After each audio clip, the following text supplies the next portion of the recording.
Hello बच्चों, good morning. Class 3 Hindi chapter number 4। इस chapter का नेम है स्वर्ग का सुख, यानी कि जो स्वर्ग का सुख होता है वही सुख के बारे में इसमें बताया गया है। इस चैप्टर के अंदर है ये हंस पक्षी के बारे में बताया गया है। जो पक्षी जो है, पहले मैं बता देती हूँ इन पक्षी के बारे में। ये जो है झील है, तालाब है, यहाँ पर पाए जाते हैं। अब इनकी संख्या जो है बहुत ही कम हो गई है और ये सफ़ेद कलर के होते हैं और ये जो बहुत ही इनमें विवेकशीलता होती है, बहुत ही बुद्धिमानी वाले होते हैं ये पक्षी। इनके बारे में बताया गया है, इनकी ये फैमिली है। तो मैं आपको ये चैप्टर पढ़ के समझा रही हूँ। हिमालय की घाटियों में शुक्रताल नाम की एक रमणीय झील है, यानी कि हिमालय जो है उनकी जो घाटियाँ हैं उसमें शुक्रताल नाम की, कौन सा है, शुक्रताल नाम की एक रमणीय यानी सुंदर झील है। उस ताल में हंसों का एक परिवार, यानी कि हंस, ये जो हंस है इसकी जो है फैमिली, उसमें है माता पिता और उनका दुलारा पुत्र राजहंस रहता था, यानी कि मम्मी पापा और उसका बेटा। क्या नाम था उसका, राजहंस।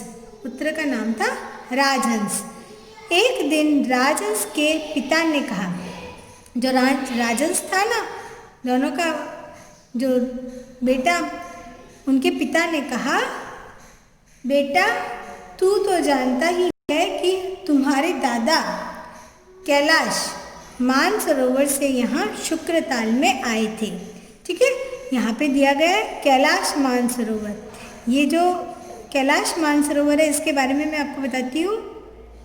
ये कैलाश मानसरोवर जो तिब्बत में है और ये जो हमारे हिंदू में यहाँ इस स्थान को बहुत ही पवित्र माना जाता है। यहाँ पर लोग दूर दूर से इस स्थान के दर्शन करने जो जाते हैं, देखने जाते हैं। मानसरोवर यानी कि हमारे हिंदू धर्म में इस स्थान को पवित्र माना जाता है। ठीक है, इसी जगह के बारे में यहाँ पे बताया गया है।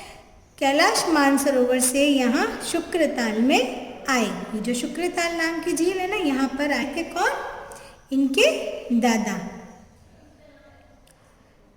तब से हम यहीं रह रहे हैं। मैं बूढ़ा हो रहा हूँ, मेरी हार्दिक इच्छा है। हार्दिक यानी जो मन की जो इच्छा होती है वह, कि मरने से पहले एक बार मानसरोवर देख लूं। तो राजहंस के पिता की क्या इच्छा है कि वह मरने से पहले एक बार क्या देखेंगे, मानसरोवर देखने की इच्छा है। ठीक है, मानसरोवर देखने की इच्छा क्यों थी, क्योंकि उनके जो पिताजी है वह वहीं से आए थे।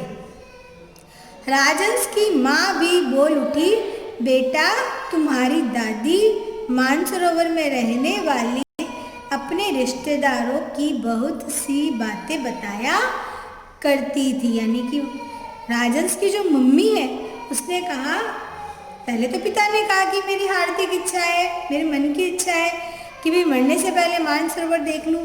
फिर उसके बाद में उसकी मम्मी भी बोली कि भाई बेटा तुम्हारी दादी जो है मानसरोवर में रहने वाले अपने रिश्तेदारों की बहुत सारी बातें बताया करती थी। राजहंस ने उत्सुकता से कहा, यानी कि जिज्ञासा से, यानी कि जो जानने की इच्छा होती है एकदम, वह कहा, अच्छा मुझे भी बताओ माँ। हंसिनी बताने लगी। यहाँ पे हंसिनी आया है। हंस पुल्लिंग शब्द होता है और स्त्रीलिंग हंसिनी जो होता है स्त्रीलिंग होता है। ठीक है, कहते हैं मानसरोवर के किनारे पड़े कंकड़ों में मोती होते हैं। वहाँ के हंस कंकड़ों में से मोती चुनकर खाते थे। कहते हैं कि भाई मानसरोवर जो है, मानसरोवर एक झील है, झील के किनारे पर क्या है, कंकड़, छोटे छोटे पत्थर जो होते हैं ना उनको बोलते हैं कंकड़। उसमें क्या होते हैं, मोती भी होते हैं। तो वहाँ के जो हंस है उनमें से मोती को चुनकर खाते थे। क्या यह सच है पिताजी, राजहंस ने पिता से पूछा। जो राजहंस है ना, छोटा बच्चा, उसने अपने पिताजी से पूछा क्या यह सच है। इसके बाद में देखो,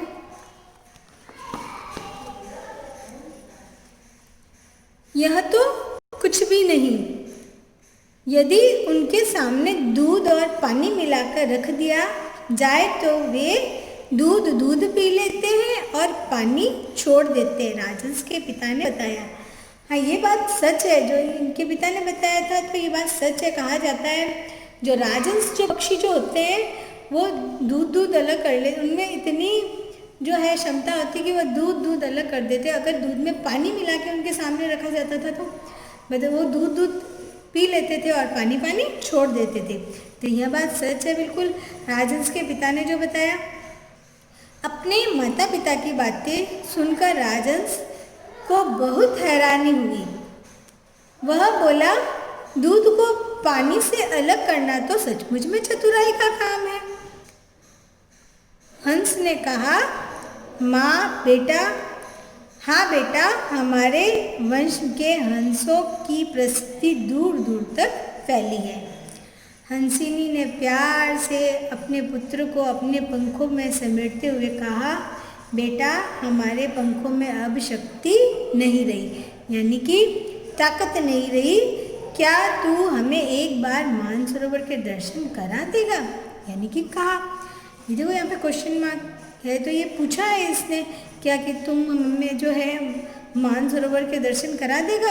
हंसिनी ने अपने बेटे को अपने पंखों में समेटते हुए कहा, यानी कि अपने पास अच्छे से बैठाकर। राजहंस तुरंत बोला, माँ, आपकी आज्ञा को मैंने कब टाला? आपके सुख के लिए मैं सब कुछ कर सकता हूँ। दूसरे दिन सूर्य उदित होते ही राजहंस ने अपनी पीठ पर माता पिता को बैठाया और उड़ चला। यानी कि दूसरे दिन सूरज जब उगा, यानी उदित यानी उगना, निकलना, सनराइज जो आप बोलते हो, तो सूर्य उदित हुआ, राजहंस ने अपने माता पिता को अपनी पीठ पर बैठाया और उड़ चला मानसरोवर की ओर। लंबी यात्रा थी, पूरे 7 दिन की यात्रा। वह उड़ता गया। सूर्य अस्त होने लगा तो राजहंस एक विशाल वृक्ष की टहनी पर उतरा। यानी कि काफी 7 दिन की यात्रा थी और अपनी पीठ पर अपने माता पिता को बैठाकर उड़ रहा था, तो वो भी उड़ता जब सूर्य अस्त होने लगा तो वह एक विशाल वृक्ष की टहनी, यानी कि बड़ा पेड़ की टहनी पर उतरा। वृक्ष के निकट ही एक छोटा सा ताल था, यानी कि उस पेड़ के नीचे एक छोटा सा तालाब था। ताल में बत्तखें तैर रही थी। अचानक आवाज आई, भाई, तुम कौन? तुम कहाँ से आ रहे हो और कहाँ जाना है?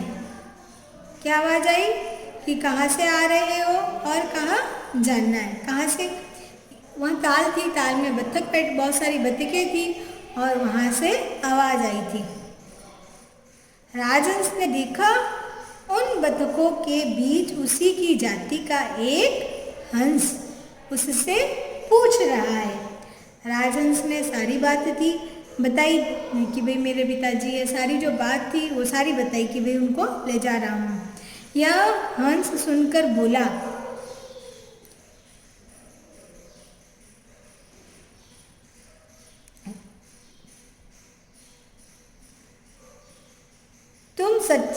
तुम सच में सुपुत्र हो। क्या कहा? तुम सच में सुपुत्र हो, यानी सुपुत्र यानी अच्छे पुत्र, सु यानी अच्छा, पुत्र यानी बेटा, यानी कि तुम सच में अच्छे बेटे हो। आजकल तो पुत्र अपने वृद्ध माता पिता को छोड़कर चले जाते हैं। मैं तुम्हारी सहायता करना चाहता हूँ। किसने कहा? वो जो दूसरा हंस जो था ना, जो ताल में बैठा था हंस बतखों के बीच में, उसने कहा। जब राजहंस ने सारी बात उसको बताई तब उसने कहा कि भाई मैं तुम्हारी हेल्प करना चाहता हूँ। आप मेरी सहायता किस प्रकार कर सकते हैं? राजहंस ने पूछा। अपने पिता को तुम अपनी पीठ पर बैठा लेना और तुम्हारी माँ को मैं अपनी पीठ पर बैठा लूँगा। क्या कहा उस दूसरे हंस ने कि भाई मैं तुम्हारी सहायता करना चाहता हूँ, तुम अपने पिता को बैठा लेना और मैं तुम्हारी माँ को अपनी पीठ पर बैठा लूँगा। राजहंस को तो सारी चिंता दूर हो गई। जो राजहंस था उसको चिंता थी, फिक्र थी कि भाई इतना दूर है, तो ये जो चिंता थी दूर हो गई, क्योंकि उसने कहा मैं तुम्हारी हेल्प कर दूंगा। उसे डर था कि कहीं मानसरोवर पहुंचने से पहले ही थकान से वह मर ना जाए। उसको यह परेशानी थी कि भाई वो सोच रहा था कि भाई डर था उसको कि भाई इतना दूर है, बहुत लंबा सफ़र है और दो को पीठ पर बैठा के ले जाना, थकान के मारे कहीं वह मर ना जाए वहाँ पर पहुँचने से पहले ही। वह हर हालत में अपने माता पिता की इच्छा पूरी करना चाहता था। बहुत बहुत धन्यवाद, आप मुझ पर इतनी कृपा क्यों कर रहे हैं? राजहंस ने पूछा। किससे पूछा? वो जो दूसरा हंस जो था ना, उस तालाब के अंदर मिला था, बतखों के बीच में बैठा था, उसी हंस से। ठीक है, जब उसने कहा था मैं तुम्हारी हेल्प करना चाहता हूँ, तो उसने पूछा आप मेरी हेल्प क्यों करना चाहते हो? बेटा, भले लोगों का साथ तो भगवान तक देते हैं, मैं तो मात्र हंस हूँ। ये कहते हैं कि भाई जो भले जो लोग होते हैं उनका साथ तो कौन देता है? भगवान भी देता है। तो मैं तो मात्र हंस हूँ, मैं तो केवल एक हंस हूँ। इस प्रकार राजहंस ने अपने वृद्ध माता पिता को मानसरोवर तक ले आया। झील इतनी सुंदर थी कि उसके दर्शन करने से ही उनकी थकान दूर हो गई। कौन सी झील? मानसरोवर झील। कैसी थी? बहुत ही सुंदर थी, जिसके दर्शन करने से ही उनकी थकान जो है दूर हो गई। झील के पानी में स्नान करके तो वे बिल्कुल तरोताजा महसूस करने लगे। अपने माता पिता को प्रसन्न देखकर राजहंस को लगा कि जैसे उसे स्वर्ग का सुख मिल गया है। कैसा लगा राजहंस को? जो ये चैप्टर का जो नाम है क्या है? स्वर्ग का सुख। क्या है? स्वर्ग का सुख। तो राजहंस को ऐसा लगा कि मानो जो कैसा लगा जब उसने अपने माता पिता को खुश देखा, प्रसन्न देखा, तो उसको लगा कि स्वर्ग का सुख जो है उसको यहीं मिल गया है।